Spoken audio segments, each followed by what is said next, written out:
As Jesus neared the end of his famous Sermon on the Mount, one question hung over the crowd that day.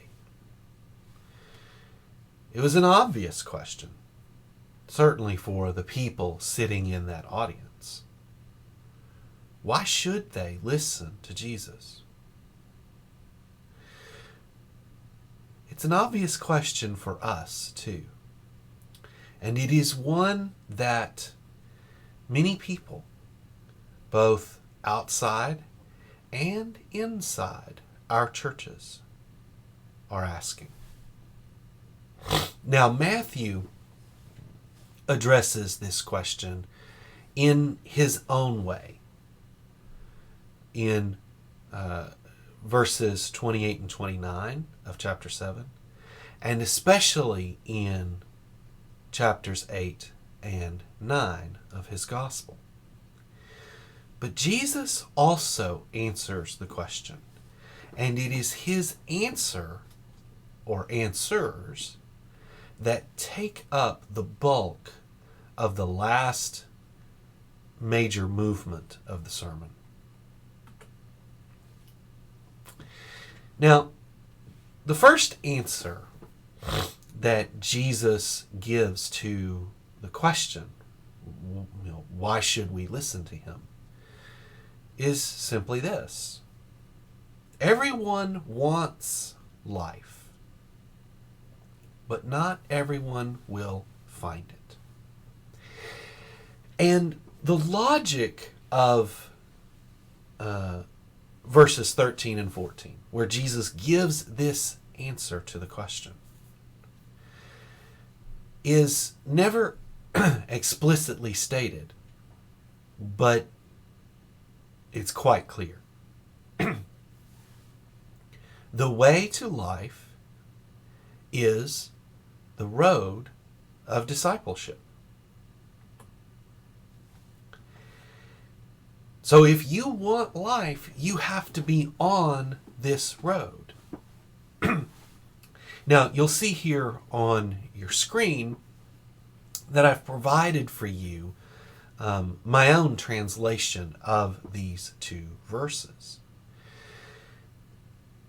Now, I provide them not because they're better than anybody else's, but because they give you maybe a slightly different perspective on these verses than you've maybe seen in the past.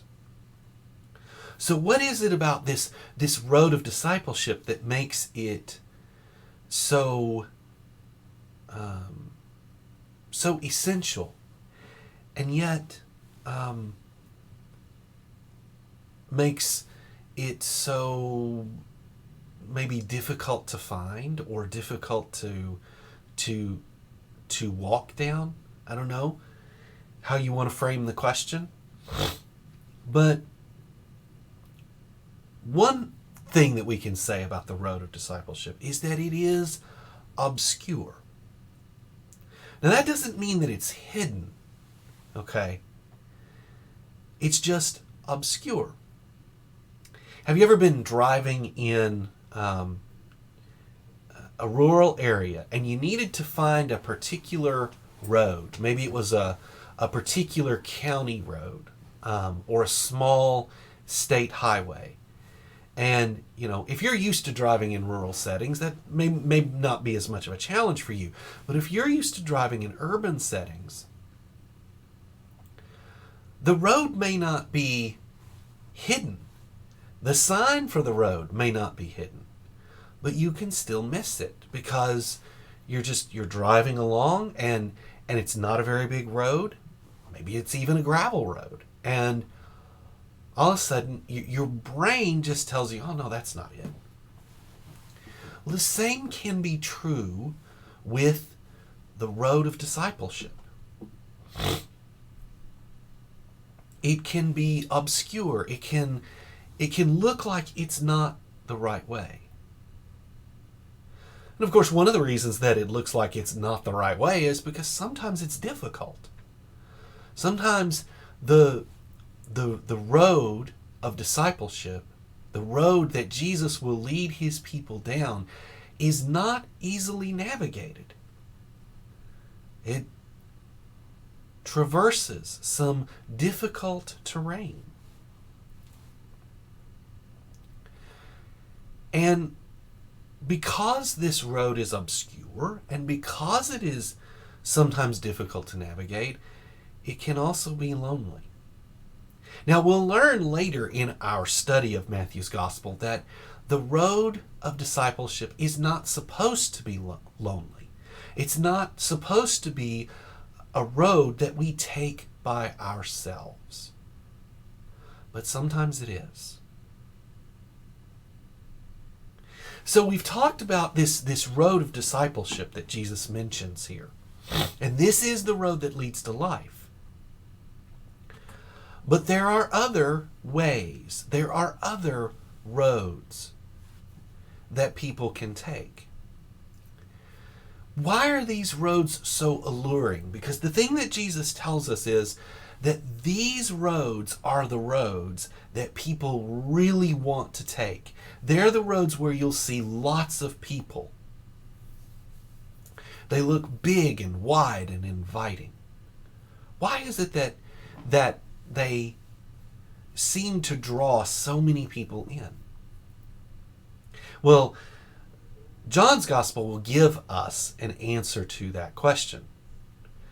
John argues in chapter 3, verses 19 through 23, that basically people follow these alternative ways because they don't want their own evil deeds to be exposed to the light of God's presence. And that's certainly one aspect of this. But I think that Matthew invites us to think even more deeply about this question. There are real social processes that lead us astray. And if we understand those processes, then we can be more aware of what road exactly it is that we are walking down. And really the processes that lead us astray begin with alternative stories. We all tell stories about our lives and about our history and our heritage and our ancestors, and really these are stories about who we are and what matters to us. Notice that the gospel is a story. The gospel is not a list of propositional statements, a list of things to believe about God. Now, sometimes we as Christians will enumerate the beliefs that we hold dear, but that is a process that is undertaken in service of this story, the gospel story.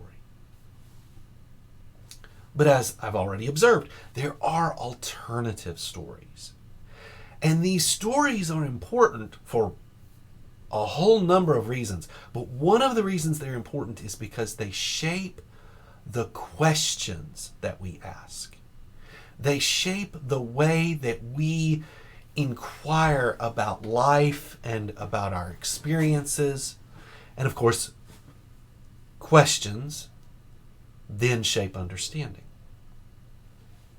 Now, these stories, along with the questions that they broach, give rise to alternative ideologies. Now, we could talk a lot about what is an ideology, what role does it play in how we think and how we live.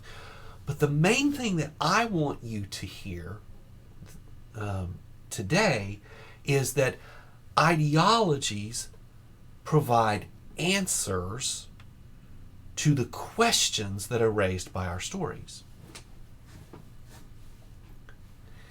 And out of those ideologies form identity groups. Form these group identities that shape how we understand ourselves. So, you're talking about some that you choose, like Christian or Muslim, Republican or Democrat. Some of them you don't choose, like white or black, or man or woman. And yes, I know some people want to try to choose their gender, but even that, with all the medical advances that we have, ends up meeting with substantial frustration. There are some identities that we simply cannot escape. But the question is, which of those identities are most important to us? Which of those identities shape our lives? And sometimes what happens is people sense something about their story that raises existential questions for them. And then they find an ideology, either on purpose or by accident, that seems to answer those questions.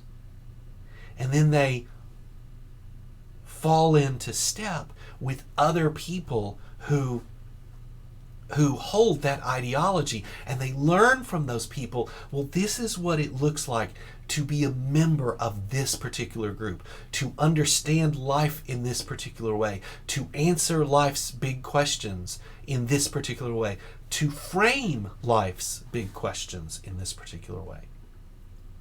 Now, we can see this rather obviously in the evolution of the thinking of Karl Marx, a classic ideologue, right? Here's a man who did a lot of thinking about the human condition, and he came up with a story that shaped the way that he thought.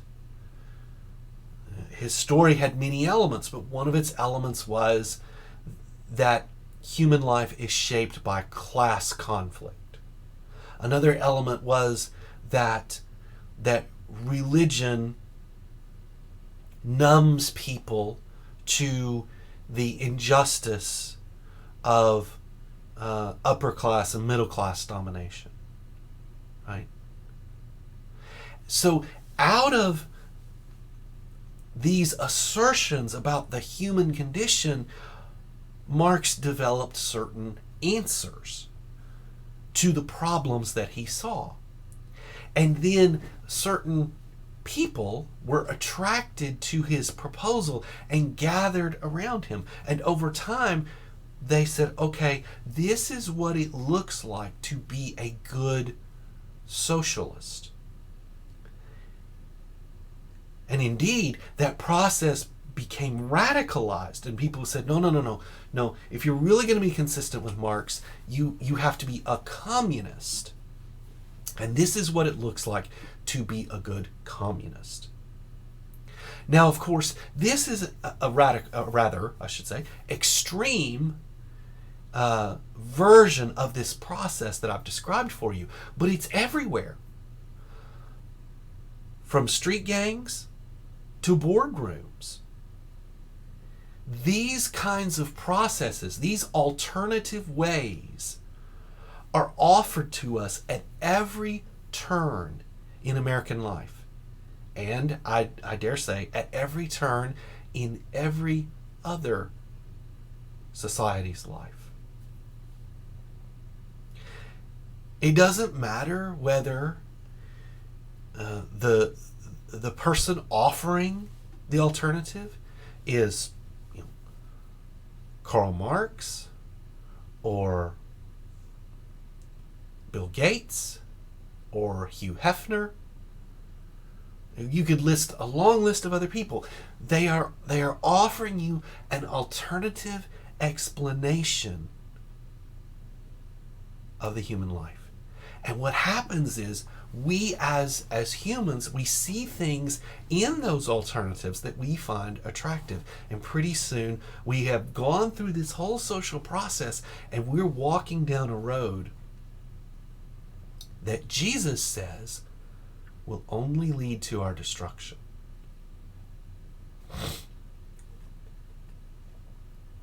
And what Jesus is saying is that the road of discipleship, that is, the road of learning from him, is the only way to avoid this process, this social process. Now, of course, Jesus doesn't enumerate all of this. He doesn't describe all of this. But it's perfectly consistent with what we see in Scripture, how Scripture describes the human condition. So that's the first answer to Jesus' question, chapter 7, verses 13 and 14. Now, in chapter 7, verses 21 through 23, we see the second answer to Jesus' question. And it's actually very similar to what we talked about in part of our last sermon. Just as not everybody who claims to be a genuine prophet of God really is a prophet of God, so also not everyone who claims Christ actually belongs to Christ. Now, we all know that this is, kind of obvious, right? We all know. We're just like, okay, yeah, of course, duh. But do we really stop to think about it? One of the ways that I like to challenge people, and I want to challenge you now, is simply to say this. There are going to be some people in the New Jerusalem, I should say, in the new heaven and the new earth, that you're going to be surprised they're there. And there are going to be some people who are not there that you expect to be there. We need to really let that sink in on us. We need to really think about what that might mean. So what are the signs? What are the signs that someone may be claiming Christ but may not actually belong to Christ? Well, let's think about the question that we typically ask. We typically ask, do you know Jesus? And that's a good question. There's nothing wrong with that question. It perplexes people sometimes if they're not a follower of Jesus. They kind of don't know what we're talking about, but it's still a good question. We need to ask that question of our family members, our friends, our acquaintances, strangers on the street. We need to ask that question of ourselves. Do you know Jesus? But the better question for this purpose, as both Jesus and Paul point out, is this. Does Jesus know you? Now, at one level, what we're really asking is Jesus acquainted with you? Has he actually seen your face? I am really troubled by people, and I've had a couple of people tell me this before. I'm really troubled by people who say, yes, I'm a Christian. I know I'm saved. I'm going to heaven when I die. I'm fine. But they haven't darkened the door of a church in 30 years. They don't pray. They don't worship. It's not a foolproof sign, but it's a sign we need to take seriously. But I think the deeper sense is the way that Jesus intends for us to think about this question here. When Jesus looks at you, does he see in you his values, his motivations, his character? Does he see a sibling resemblance? Now that's a pretty serious question, and it's an important one for us to entertain. Now, these three verses, also give us some other signs. Is your life characterized by doing the will of God? Now, most of us are going to immediately raise our hand and go, okay, I'm in trouble. And everybody I know is in trouble because none of us do the will of God perfectly. But do we, in the main, want to do the will of God, try to do the will of God, and actually do the will of God, especially when we know what it is? Or is our life characterized by evil? Is it characterized by the evil things that we do? And maybe here's another one that's worth thinking about. Remember that those uh, identity groups I was just telling you about? You know, what is the most important identity group in your life? And is that identity group one that leads you towards Christ and towards virtue? Or is it one that leads you away? Is your most important identity group characterized by things that do not honor Christ? So, again, frankly, I hate to, and I kind of hate to use this example because as nobody in our church has this struggle, but it's such an obvious example that I think it needs to be used. You cannot be a member of a violent, drug-pushing, prostitution marketing street gang and then come to church on Sunday and claim to be a Christian.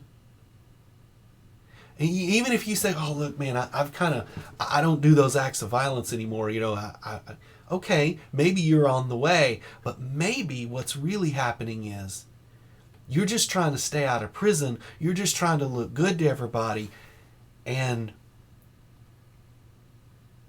you're just trying to even fool yourself into thinking that you're okay. If your most important identity is a group whose very nature defies the Sermon on the Mount, then you got to ask yourself some serious questions. And by the way, gangs come in a wide variety of colors and ideologies. So this isn't just other people's problem. It can be ours too. Now, as you look at those signs, you may think, wow, oh gosh, where is our assurance in all of this? How do we make sense of all of this? How do we come to a place where we can ever believe that we're saved? Or are we just doomed to live in perpetual anxiety? I don't think that we are. Now, I don't think that assurance is quite as important a concern for the New Testament documents as it is for us, because Paul wants to make sure, for example, that we work out our salvation. He wants to make sure that we're checking ourselves to make sure we are in fact in the faith. But there is assurance. But I'm going to tell you something that maybe as a lot of Baptists don't want to hear. It's not in walking down the aisle. It's not in getting drowned in the baptistry. For our Presbyterian friends and other more liturgical friends, it's not in going through confirmation class. It's not in any of these external markers. We've already gotten hints of where the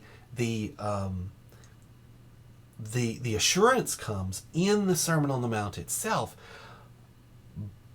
but it's the book of Hebrews, chapter 11, really, that draws it all together for us.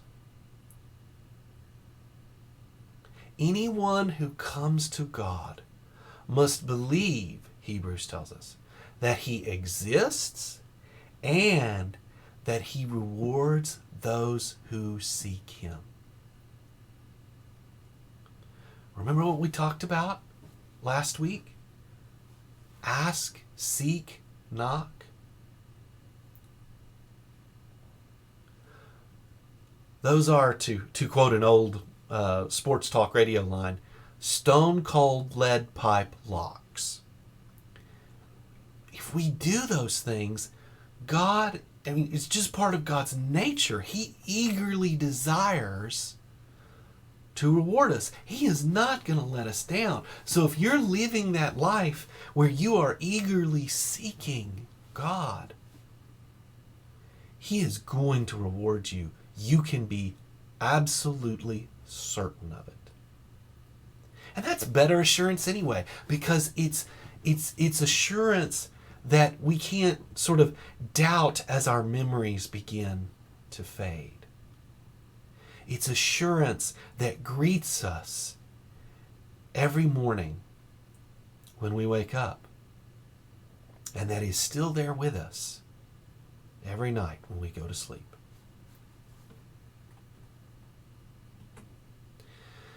So that was the second answer that Jesus gives as to why we should listen to him. Listen to him, I should say. But the third answer he gives us in verses 24 through 27. And here he tells a story. He tells a story. And the upshot of that story is simply this. If we build our life on Christ's teachings, we will survive the storms of life. If we don't, we won't. It's that simple. Now there's a presupposition here. It's simply this. There will be storms. There was a time in my life where I was really, really struggling with how hard the Christian life can be. And Natalia rightly reminded me, the choice is not, should I suffer with Jesus or have a great life without him? That's not the choice that's before you. You're going to suffer either way. The question is, will you suffer with Jesus or without him? Now, the suffering may be different. You may suffer in different ways and to different degrees. And there's lots of things we could talk about there. But you're going to have struggles. You're going to have storms. You're going to have hardships, one way or another. And these hardships come in different varieties. There are personal storms. Storms like those that Natalia and I have experienced over the last year.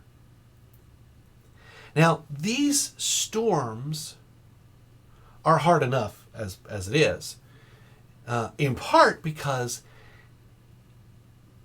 since they are personal, we can feel very alone in the midst of our storm. But then there are communal storms. Things like the fires in Eastland County last year. On the one hand, those storms are maybe a little bit easier because you're not the only one going through it. But in another sense, they're somewhat harder. The trauma is magnified because it's not just your home that's burned to the ground. It's your mom's home or your daughter's home or your best friend's home. And you've got all these people around you who are experiencing the same thing, and you're really kind of going, wow, this is really hard. It's not just me. We're all bearing this terrible burden. I think that's part of what was going on in Matthew's own community. His own church was experiencing the storm of persecution. Now, not everyone in his community was being persecuted, but it was enough people that those stories were filtering into the community and were filling the entire community with pain and anxiety. Pain over the hardships that had already been experienced and anxiety about whether those hardships would come to others. But then there are national storms. Storms that impact an entire collection of people.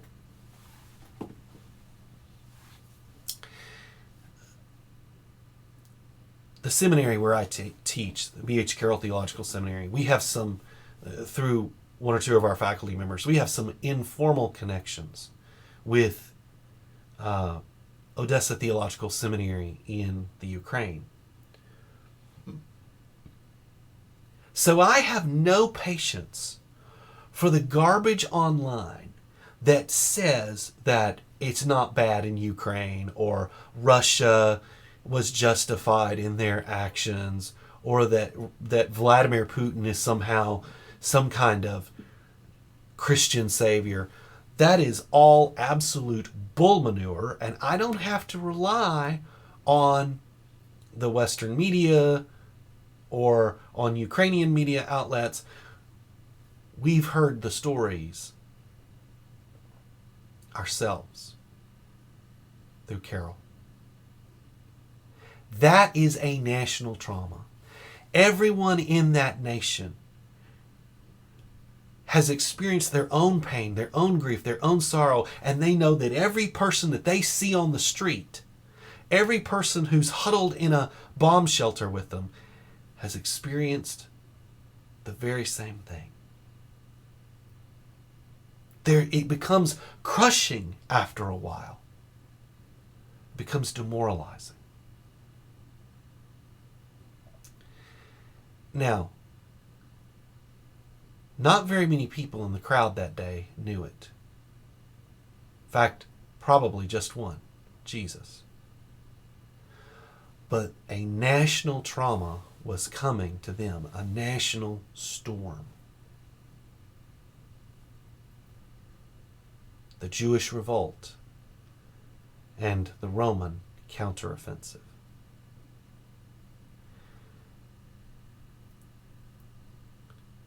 Slaughter, rape, pillage would come to the land of Israel, and the suffering would be vast. It was terrible. And in fact, another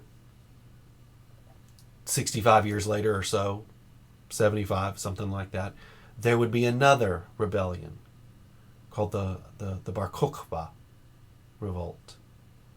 And the same process would be repeated all over again. Another national trauma. Now, this is the context. These storms are the context that Jesus selects for his teaching. And his teaching is simply this: build your life on my teaching. That's Jesus' advice. And why is that such important advice? Well, for one thing, it helps us to avoid sin. Sin is often the thing we reach for to medicate our pain, especially in crisis. And building our life upon Jesus' teaching helps us not to do that. We reach for sex or alcohol to dull the pain. We reach for vengeance to assuage the feelings of helplessness and the loss of control. We do lots of things. And Jesus is saying, trust me, walk with me through these storms. Don't do those things, follow me. As we avoid those sins, following Jesus, we also retain our credibility. And we push back on all the things that the groups, the identities that lead us astray. It reminds us of who we really are and who we really trust.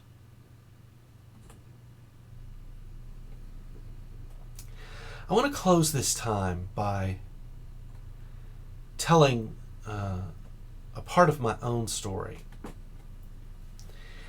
that I don't always tell because it doesn't fit the way that Baptists often think about salvation. It doesn't often fit our neatly lined out doctrines. But I think that it is both biblical and an accurate assessment of what actually happened to me. When I was 6 years old, I grew up in a Southern Baptist church. When I was 6 years old, I walked down the aisle. And I told the pastor I wanted to be saved. And I gave my heart to Jesus. I was baptized. But not very long afterwards, I began to feel doubts. I began to feel doubts. And I couldn't put my finger on why. And I couldn't silence the doubts. I remember being 8 years old and coming to my mother and saying, "Hey, do you really think I knew what I was doing when I got saved?" And my mother reassured me. She said, "Yes, you did. I really think you did." And so I didn't ask her about the doubts anymore, but I still had them. I had them for years. Till one day I was sitting in the front seat of my mother's almost brand new Saturn SL2, listening to some Christian music while my parents worked on some property that we had outside of town. I don't even remember what they were doing. I was just listening to music. And all of a sudden, I felt Jesus speak into my spirit. The words weren't audible, but they were real. They were the most real thing maybe that's ever happened to me. And I heard him say, "Wade, will you follow me wherever I lead?" My heart sank. My heart sank in part because my mother likes to say that I came out of the womb wanting it my way. I've always been more comfortable when I'm in control. But my heart also sank because somewhere deep down in my soul, I knew that this was going to lead to heartache, to suffering. And so I wrestled with myself. I really did. And I wrestled with God. But finally I turned to the Lord and I said, "Yes, I will follow you wherever you lead."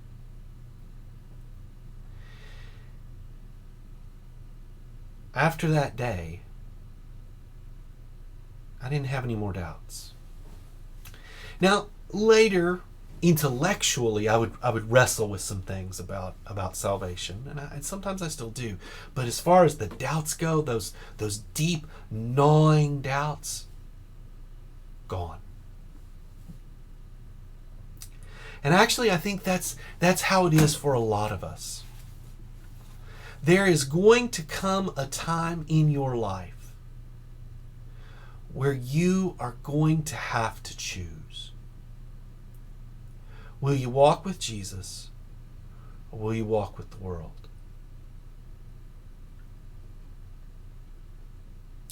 If you have not chosen to walk with Jesus, my prayer is that you would choose to walk with him today. You know, I said that we all come to this fork in the road where we have to make a choice. And Jesus doesn't just give us one opportunity to do that. I really do believe that. But I also believe that the forks will run out if we don't take our opportunities when they're given to us to choose Jesus. So today, I urge you to choose Jesus, to choose life.